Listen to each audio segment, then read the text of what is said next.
pure evil. Sadie Hartley was killed in what's been called an act of demonic savagery.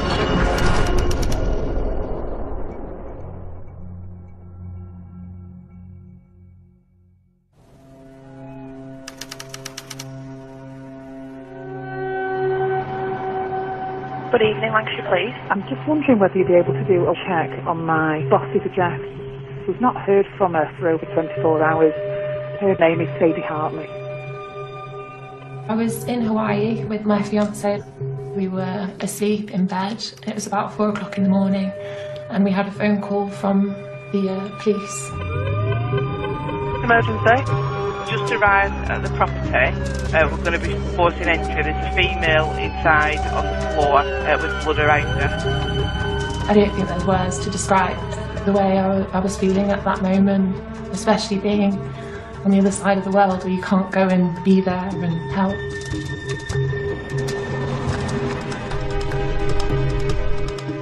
Everyone was smashed the window, was gained entry. I didn't know whether someone had hurt her or she had fallen, and obviously that was the question I asked, and that's when they told me that somebody had done it.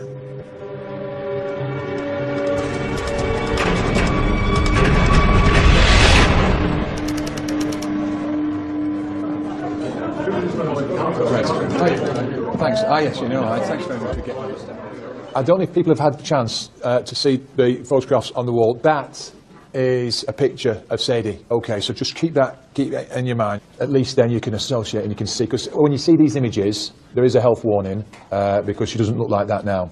Police officers attended Sadie's home address last night. They've gone into the address, having forced to open the front door, and it's quite clear that she's been stabbed to death.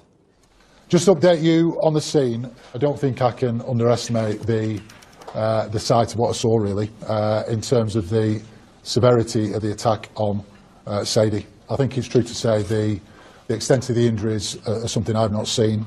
Sustained attack, clearly really violent and frenzied attack on effectively a defenceless woman in her own home. So Sadie is on the floor in the hallway, quite a way into the hallway, really. It's not right on the doorstep. There are multiple stab wounds to her back, to her thigh, and those kind of areas. I've been a police officer for 25 years now. If there is anything that surprises me, it's probably the ferocity of the attack against a pretty defenceless lady in her own home. You know, thankfully that is very, very unusual. You know, she's a successful business lady, and sadly she's lost her life in the most tragic circumstances. Just to say, really, it's very important to get that justice for Sadie, important to get justice for Sadie's family, so please, please be meticulous in your approach in everything you do. So if I talk to you now about Ian Johnston, so he is current partner. He left 10 days ago to go to Switzerland skiing, and she was meant to join him this morning. Ex-fireman Ian Johnston was Sadie Hartley's current partner. He was abroad on the night of the murder, so he's not considered a suspect at this stage. However, he has revealed an earlier suspicious incident.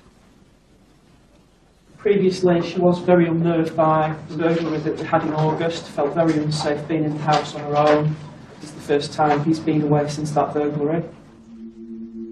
It would appear the person who's committed this offence has come in without causing damage to the premises and then left in the same way, really. So that sort of potentially identifies a number of hypotheses that it could be, going from potentially the perpetrators of a previous crime when she's had her house burgled in August last year, right through to somebody who knows her. You know, this could be a random murder that has absolutely no rational reason for why they murdered Sadie. And they could strike again at any time, of course.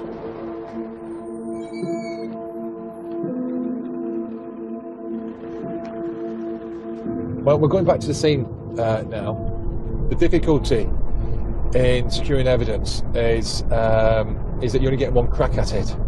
So we've left Sadie in situ to allow us to do that. I don't want that to be any longer than absolutely necessary.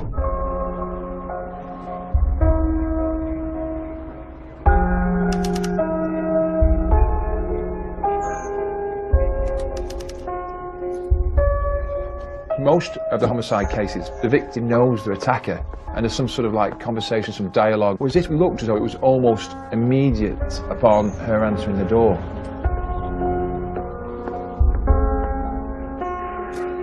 We're moving forward now by way of our forensic strategy. We'll get some samples sent off to the laboratory, get them examined tonight, and then we'll see where that takes us.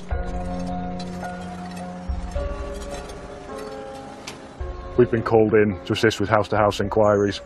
Can you just have a look at this one, because that one's number 20. The street itself is a straight-through road with pedestrian access at one end, vehicular access at another. It's only got houses on one side of it, and they're very large detached houses. So there's very few properties overlooking the scene itself.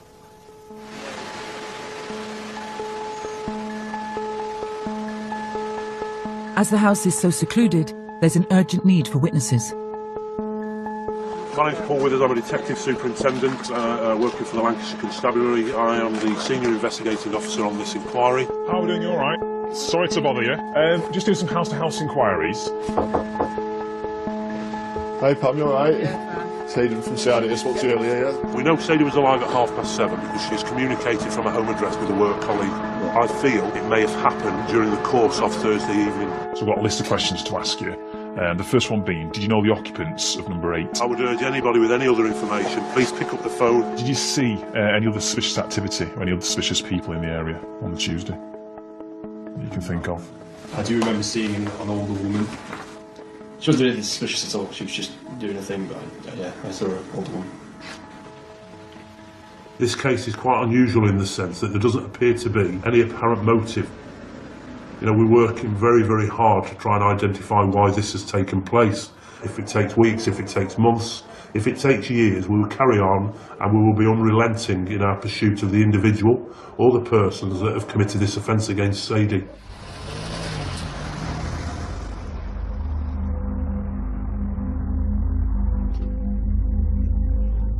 Detectives are reviewing CCTV they've collected from houses close to the victim's home, and they think they've spotted a suspicious vehicle. These are all £500,000 to £1 million houses. There's there's Porsches, Audis, BMWs, you name it. When we were down there, I didn't see a Clio. Now, is it a takeaway driver, or is it the suspect driving by to see if there's any lights on? And this is the next figure that comes across the road. Now, the Clio's only been gone 4 minutes. Right. It's in the Renault Clio? Yeah. Have they done a recce Clio on you to see if there's any lights on? Have they, or singular? Murder weapons in there somewhere, isn't it? Yeah. Well, look at the arm movements. Has that individual got their hand in the right pocket? Yeah, I think so. Yeah, the left arm swinging. So. Pretty 99% happy that we have the offender on CCTV. Right, yeah. There's about 4 or 5 other CCTV opportunities, Andy, on that close. Right, okay. But certainly, mate, the Renault Clio is very, very apparent. Right, let's talk about some of the individuals involved. Obviously, Ian Johnston's come back, who's a long-term partner. Ian, if you remember, was overseas. He was in Switzerland skiing. He's come back on a plane this morning. He is obviously absolutely in pieces. Ian has told us that earlier in the week, whilst he was speaking to Sadie, she told him that some flowers arrived for her at the address on Tuesday evening, and she went to the door and saw a person in a baseball cap who handed over what she described as a cheap bunch of flowers. Sadie was clearly unnerved by this, according to Ian. She felt nervous and she thought there might be a link to the burglary that had occurred to that address back in August. In addition to Sadie's anxiety about the delivery of the flowers, Ian has revealed a new lead. A woman he was seeing whilst he was with Sadie. From the inquiries we've conducted with Ian, we've spoken to him about an ex-partner of his, a lady in her 30s that lives in the Chester area. Ian describes her as being somewhat obsessive, and as a result of that, clearly we began to concentrate on this lady. Around 2 years ago, we had a separate relationship with a lass who worked in this chill factory in Manchester. Okay. She sent a letter to our victim disclosing the relationship. Okay.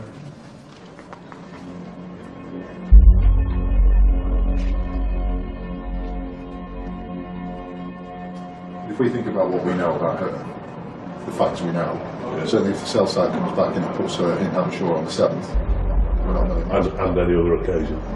Yeah. The team have used cell site technology to track the location of this woman's phone, a 34-year-old called Sarah Williams.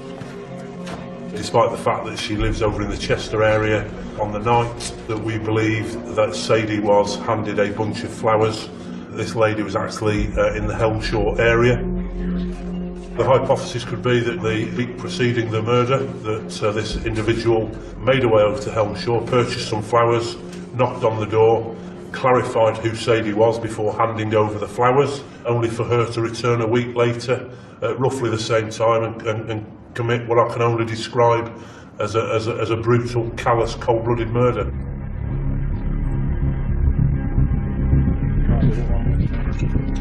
This could be a breakthrough, and the team now think they have enough grounds to bring the suspect in for questioning. Very important that we arrest the suspect this evening. You know, it could be that she's fled the country or she's not about.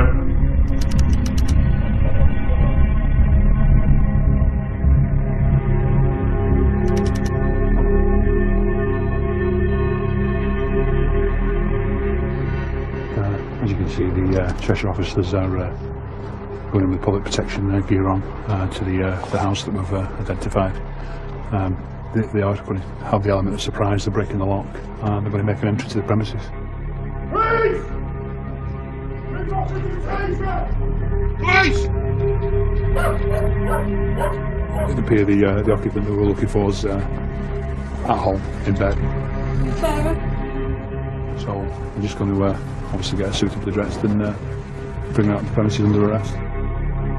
Are you under arrest on suspicion of murder? West Lady Parking.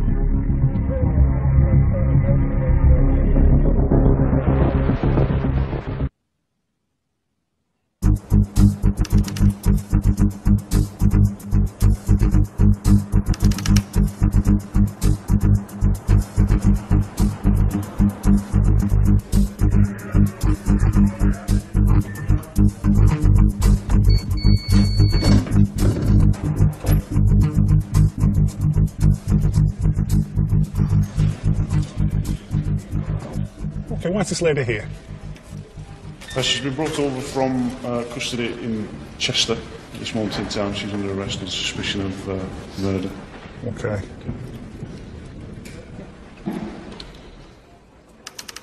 Police have now learnt that as well as her relationship with Ian Johnston, Sarah Williams has a 75-year-old boyfriend. When we turn up at the address, we get there and the neighbours come out because obviously of the police activity, and they say, oh, are David and Sarah okay? And we say, yeah, who's David? He said, oh, David's her boyfriend. He comes round every morning at 5 a.m. David's married. He's got a child. He's probably the same age or older, if not, than Sarah. And his wife is fully aware of their relationship. He describes the fact that he's been in a relationship with her, in a sexual relationship, that is, since she was 17 years of age. So there is a pattern of behaviour there that he leaves the marital address and his wife and goes round to Sarah's home address at 5 a.m. virtually every morning. Do you understand why you've been arrested? We do need to ask some questions in relation to these really quite serious allegations.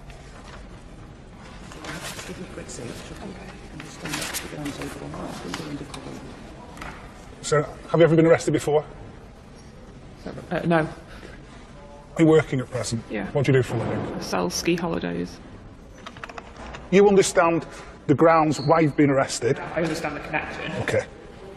Does anybody need to know you're here? Yeah, my boyfriend David. Okay, I need to get some details from yourself. Yeah. He's got my little dog.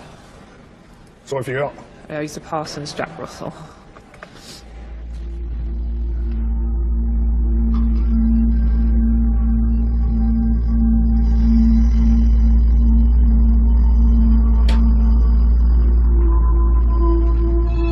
In an attempt to establish a motive for the murder, detectives have been examining the text messages between Sarah Williams and Sadie's partner, Ian Johnston.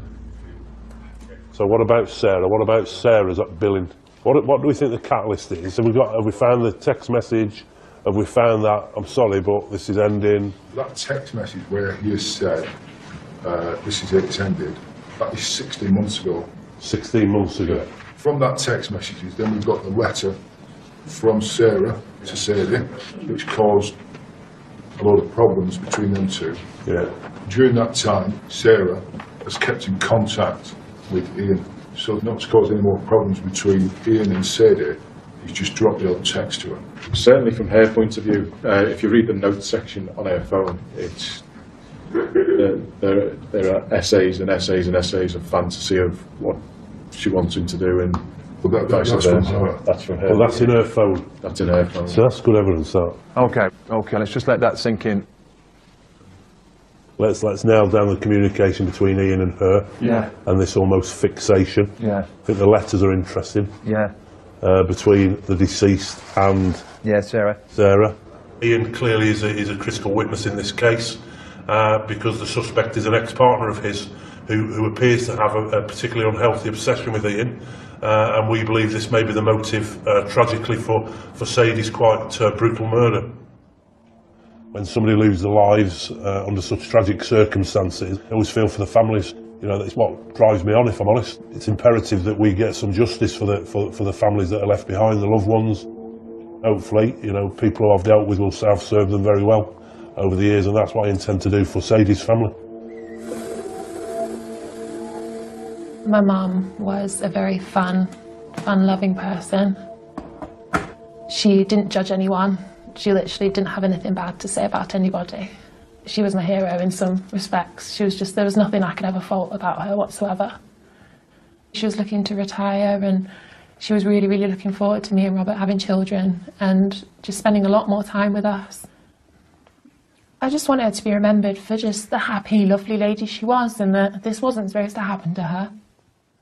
The fact that someone has taken her life for no reason whatsoever, I just think it's disgusting. Like, she's got 2 children, she's got a whole family that loves her, and it's just numbing. I feel strongly that it ruined me and my brother's life.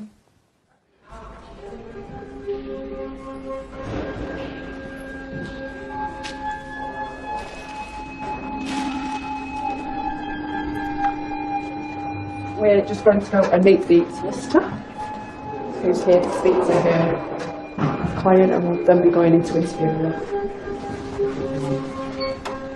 You're sorted. Thank you. She's going to be talking to you. Good.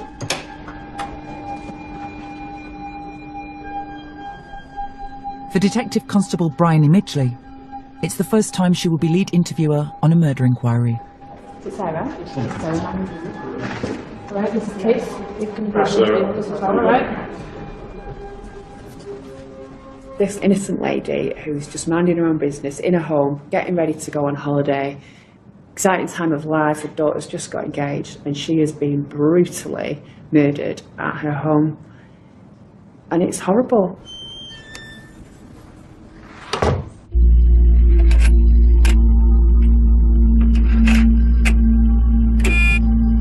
First thing I'm going to ask you, Sarah, is are you responsible for the death of Sadie Hartley? Definitely not. Definitely not. 14th of January this year, Thursday just gone. Yeah. Where were you? I was at home in Chester. Well, I got home at, I think, about 4. David met me at the house. I'd been sent home from work with a sickness. Well, then he went home, and then I went to sleep. I woke up the first time at maybe 9ish, but that was the dog that woke me up barking. And that's what I did, I wiped up some dog stick.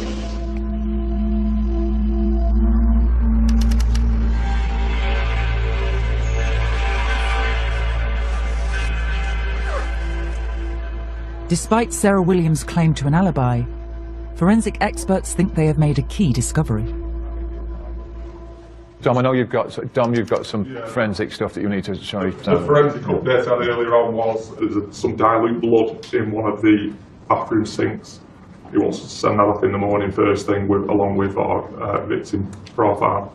Okay. Very quickly, the home address of our suspect appears to have been cleaned from top to bottom with bleach. Sadly, she appears to have missed a very small spot of blood on the sink. This is a real chink of light now that's come over this case, so fingers crossed. Yeah, if that is the deceased blood, she should be getting charged with murder.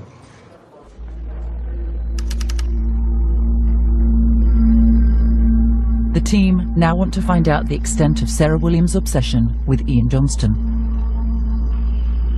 Ian. I met him, started skiing on March 11, so I met him at some point during that year. That carried on until we fell out in the August 2014. Tell me what happened there. Yeah, he basically felt that I was too clingy and too needy. Maybe I am, maybe I'm not. I'd say I'm not. And then I wrote Sadie a letter telling her everything that had happened. She rang me up, had a go at me, obviously as you would expect. Probably not at all happy. Went to his house and we had an enormous row. Well, for on Sadie. Were you jealous of her? No, because the way I saw it is, you know, he's quite happy to spend 12 months cheating on her and messing her about and talking about leaving. You know, it's not something to be jealous of. I didn't see if they had like a great relationship. She doesn't seem too phased with the fact she's in custody, having never been in custody before, and for such serious offence. The only time she sort of made a reaction was when I explained what murder was, and she said, I thought I'd never be hearing those words. So there was sort of an acknowledgement that she was in a very strange situation at that point. First impressions are at this stage, she's very cool, she's very calm and collected, albeit we haven't put any difficult questions to her. We've just given her the opportunity to tell us what she wants to tell us. So we've got a long way to go with the interviews, but early stages are she's very calm. The police now only have 3 days to question and charge their suspect, or Sarah Williams will have to be released.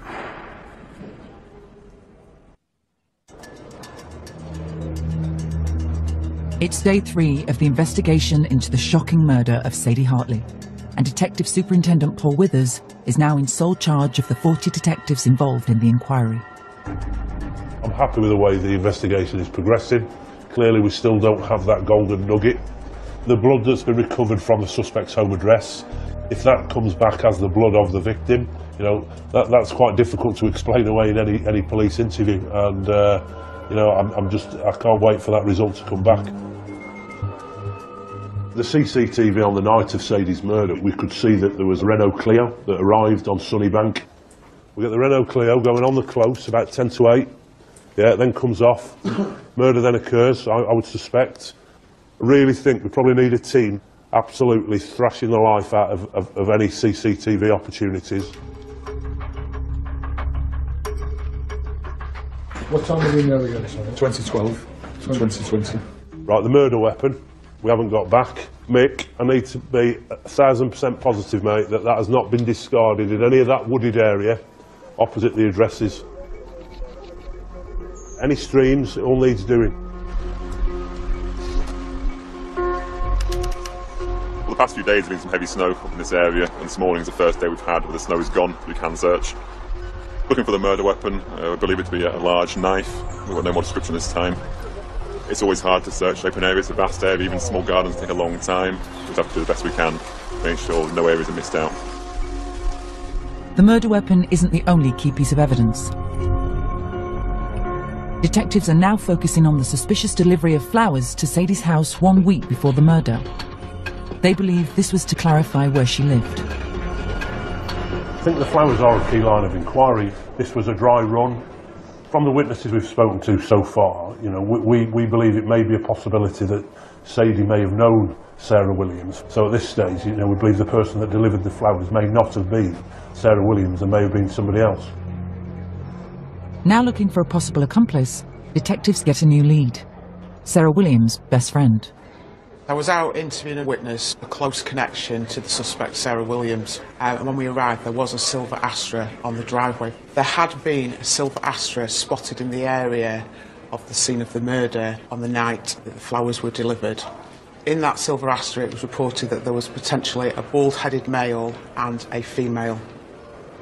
When we went into the house to speak to Katrina Walsh, she revealed that she's got alopecia, and when she removed a hat that she was wearing, she was predominantly bald on top with a few strands of hair.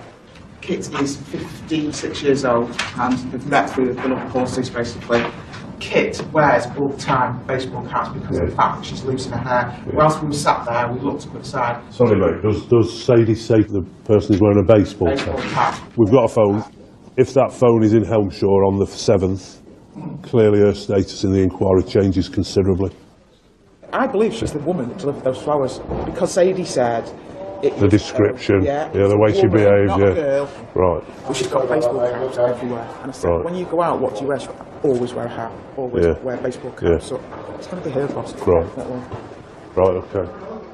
Kit, who is the friend of Sarah, I think is going to be the lady who has delivered the flowers to the deceased on Thursday the 7th, from the description given. So we're just going to have a quick chat with the people that have dealt with her about Kit's status in the inquiry, which I think is going to change from being a witness to a suspect. In addition, it's believed that new CCTV footage shows Sarah Williams buying the flowers, accompanied by a person in a baseball cap.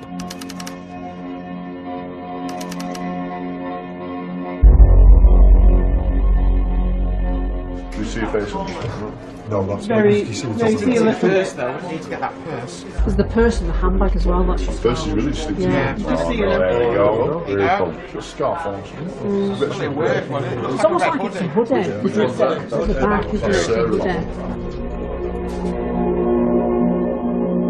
The phone of Katrina Walsh, otherwise known as Kit, has now been examined. It confirms that she was in Helmshaw on the night the flowers were delivered. She's delivered the flowers, mate, hasn't she? She's delivered the flowers. But she doesn't self-site in the area or any other dates. As a result of the information that has come from members of the inquiry team, we've made the decision basically to arrest the lady by the name of Kit. We know that the phone belonging to Kit was actually in the vicinity of the home address of the victim on the 7th of December, so hence that's why we're going to effect the arrest today. Just step into the home, watch your head on the top. Yeah. Okay. Watch your head. And just take a seat down there.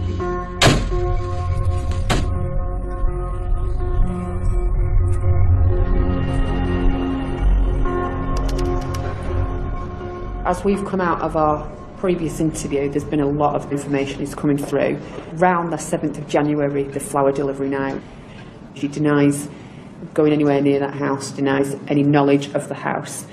And there's things coming up now that are stamping holes in her story that we need to challenge Sarah with. Bryony and the team have discovered Sarah Williams often visited Ian Johnston's former home, which is also in Helmshaw. Holcombe Road in Helmshaw. When have you last been to his house? To his house to see him. Not since we had that massive Barney, but I've been and sat outside it quite a number of times. When did you last do that? Last week, I think it was Thursday. Was that Thursday the 7th? Yeah, it was. We're saying that on the 7th of January, you've gone over to Helmshaw, decided to confirm that Sadie lives at that address on Sunnybank by this ruse of having a bunch of flowers. Is that the case? You have to be out of your bloody mind. I'd like you to know that at this current time, officers were looking for Kit to arrest her on suspicion of murder. Her phone pings a mast in Helmshaw at the same time that your phone pings a mast in Helmshaw on Thursday the 7th of January. Is there anything you want to say in relation to that?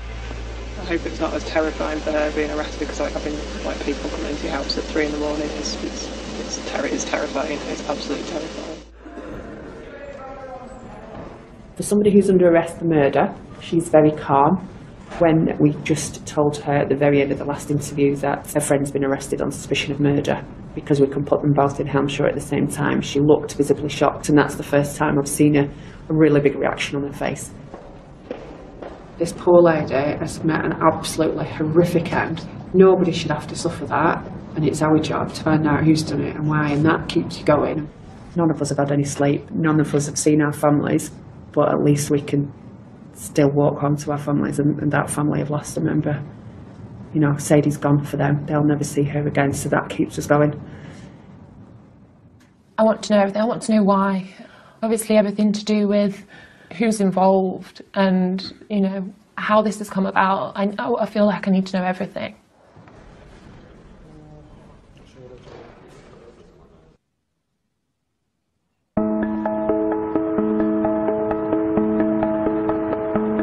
Lancashire police are investigating the brutal murder of businesswoman and mother Sadie Hartley. Evidence is beginning to mount, and now forensics have thrown up a new lead. There was an item which was stuck in the kind of roll top neck of Sadie's jumper. What we did, we sent that through to our forensic science lab. He indicated that he believed that it may be from a stun gun. He said they're mass produced, really low cost. You think of this poor lady who's either been zapped with it straight away, you know, perhaps our offender has said, I want to talk to you. Our victim's walking away. If you think where her body was located, it was probably about 10 feet into the hallway.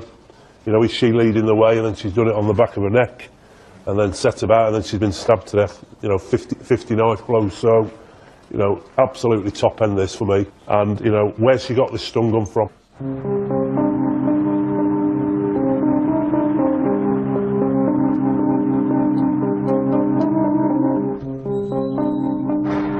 Sarah Williams' best friend, riding instructor Katrina Walsh, has been brought in for questioning. This is Katrina Walsh, and she's here on suspicion of murder. She's been arrested in Chester. Do you understand why you've been arrested? Yes, you don't need I to do. agree with it, but do you understand why? I understand why, but I don't remember. I don't recall, because I have a memory problem. If I don't write things down, I forget them within three sleeps. 2 sleeps, I can just about remember them. 1 sleep, it's hazy. 3 sleeps, it's gone. I will tell you everything I know. Not yet. Right. I will ask you any questions in relation to this matter at the desk. Right, It's my job as custody sergeant to look after you and your welfare and make sure you're treated properly. I'm not part of the investigation itself, do you understand that? So if at some point you want me to notify someone you're here, I will do that for you. At this moment You better tell David. Who's David? David's who I've been staying with, because he'll be expecting me back. Okay. Is David a partner or just a friend? He's a partner of Sarah. Okay. Who's at the centre of all this. And he doesn't believe she did it, but I've been really worried because I've had that note to myself that she might have done it, in which case, you know, I've been petrified, because until I knew whether, for sure, I mean, because now I've forgotten, I couldn't be sure. And I also couldn't be sure if I'd done Katrina, it. Yeah. if you had a solicitor here now, you would be advised not to comment at all on the allegations. All right. I know it's an unsolicited comment. I want to tell everybody what I know before I forget it.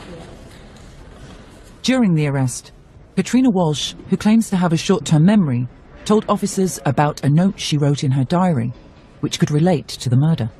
So is she trying to say that that's in the diary? That if it all goes up, say by the stream, by the southwest of Zeffie's Field and high above the saddle, that was in this loose page in the diary, but she has no idea what that means. I thought Zeffie was a place. Zeffie's a horse. Yeah, I just realised that in custody when she said, someone's going to have to look after my horse, Zeffie. So I realised then. She said she can't remember what that means, but she said she had to tell me before she forgot, and she flushed the page down the toilet. She's told one of the jailers that she keeps a diary because she forgets things, and she might have done something wrong. She's terrified of Sarah. I believe if Sarah had asked her to do something or destroy something, she'd have been terrified and done it. She also mentioned hiding something near the stream where her horse is kept, either there or up near the saddle.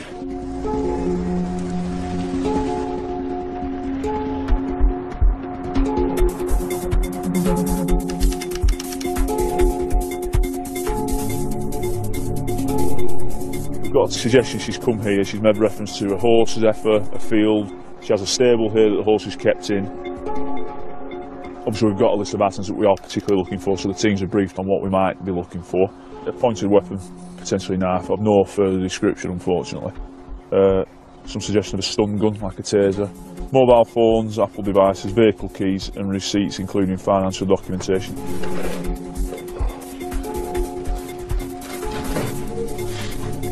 It's a very big farm, 58 stables, 12 fields. My opinion, a conservative estimate will be it will take us a very long time to search this properly. As the search at the farm continues, the investigation team have unearthed further evidence.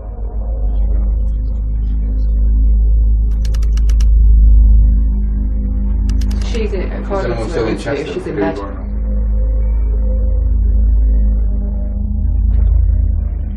So while she tells us she's in bed in a knickers fast asleep, she's walking out of the house with another in her outdoor clothes, going to a car. This morning I was at 95, this afternoon I was at 99, and now I'm about 110. The guiltiometer's flipped. Why has she not got more comments? She will do tomorrow. Why is she not now? Because she wants to talk. She's a psychopath. Detectives Bryony and Keith are keen to challenge Sarah Williams with all the CCTV evidence, including new footage around the suspicious flower delivery 1 week before the murder. No, I think we'll show the footage to both of them in the interview. Right. And we'll explain on the disclosure that there is footage and we will be showing it to in the interview. We've got CCTV evidence of them delivering the flowers, which puts numerous holes in Sarah's tale. She's adamant she was in Halmshire alone, so it's going to be a very interesting interview to see her reaction to the CCTV and the telephony.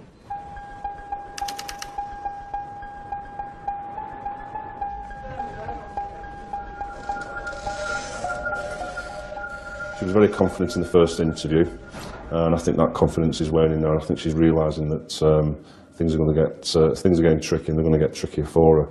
And I think that is why she'll probably go no comment now.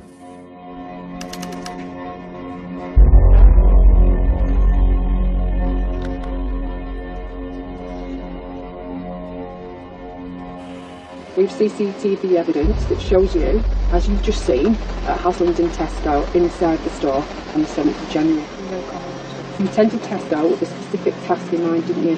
No comment. You didn't want us to know, did you? No comment. What I'm going to show you next, Sarah, is CCTV from Sunbank Road, and it shows two figures with a bunch of flowers walking down the road towards Sadie's house. Have you and Kit gone there to check it's the right house? No comment. Why did you send Kit to the door? No comment. Why weren't you brave enough to play yourself? No comment. Is it because you know Sadie would recognise you? No comment. We've CCTV evidence that shows two persons leaving Williams' address and walk along Treborth Road time on the 14th of January 2016. You've explained to us you were ill in bed because you've been sick. Can you explain any of that to me? No comment. That's no comment to all the questions we've put to her. Her demeanour has changed dramatically. She's gone from...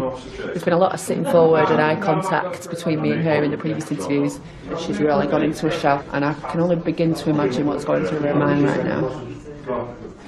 If she wants to answer no comment, it can help us further down the line. Obviously it's frustrating because you want them to tell you what they've done.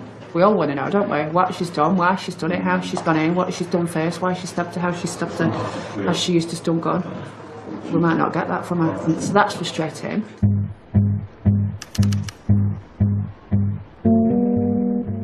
We're at the house of the suspect who's been arrested. As you can see here, there's numerous items been seized throughout the day. We've been here for just over 5 hours now. This is the main bedroom of the house. I think there was 68 exhibits from this bedroom alone. We're obviously looking for any knives, any other sharp objects, anything, specks of blood on shoes. One of the items seized from the house has caught the attention of Detective Superintendent Paul Withers. We're working very, very hard on a specific telephone that has been recovered from Sarah Williams' home address. That's an old Nokia. That was, I believe, found underneath the bed. We believe she had that phone with her on the night of the murder. The very first call it makes is to Crystal Holidays. It's a 14-second call, which we know is Sarah Williams' employers. Yeah. There's very little use of it then on the 7th until 7 minutes past 3 in the afternoon, when it makes a 17-second call to Hartley Taylor Medical Communications. All right, has everybody got their head around that? Yeah. She uses that phone that she's clearly took to another job. And she uses it in the morning to ring her workplace, and then in the afternoon she rings Sadie's workplace. The information from the phone has also helped with another critical line of inquiry, the suspicious Renault Clio. Well, from the research we've done on her phone, we got some numbers. From those numbers, they were all people that were selling vehicles. We went to the last one in the list, thinking if there's no more activity after that, she's bought that car. And lo and behold, the gentleman's disclosed that he sold the car, a blue Clio, to a lady who paid cash. So we've got the registration number, we know what the car is. Right, where is it? Yeah, that car will be absolutely saturated with blood. We need that car back tonight, ladies and gents. Finding the car is crucial, as it could forensically link the suspect to the crime. But so far, attempts to find it using number plate recognition cameras had proved frustrating. That is a Renault Clio. Sergeant Mark Sharples has now worked out why it's taken them so long to identify the vehicle.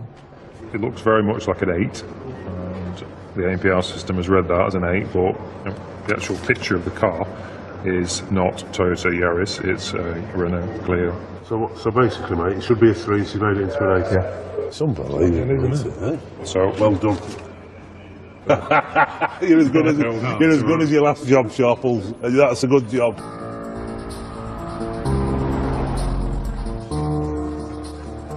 Armed with the correct number plate, it's only a matter of time before the police locate the Clio. Control to Sierra Alpha Car 2.